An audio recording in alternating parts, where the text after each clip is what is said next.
गाडी पार्किङ गरेर हामी चाहिँ माथि आइयो। मेरो छोरो नि खुसी हुँदैछ, देवरा घन्टी बजाउनेमा उता व्यस्त। अनि एकछिन चाहिँ आउनु भएन दाइहरू, हामीले चाहिँ बजाइ गऱ्यौँ। एकछिन ढोका नखोलेर हामीले घन्टी बजाउनेको कम्पिटिसन चलिरहेको थियो। त्यस पछाडि दाइ आउनुभयो, दाइ पनि सक हुनुभयो।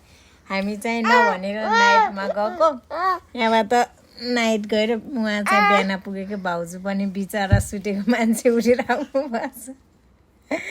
त्यस पछाडि हामी फेरि केही नभनेर गएको। बेलुकीमा पनि खाना खायो भन्दै फोन बोलेर सुतेको। अझ यो चाहिँ अभिषेक दन हो, यो मोटु।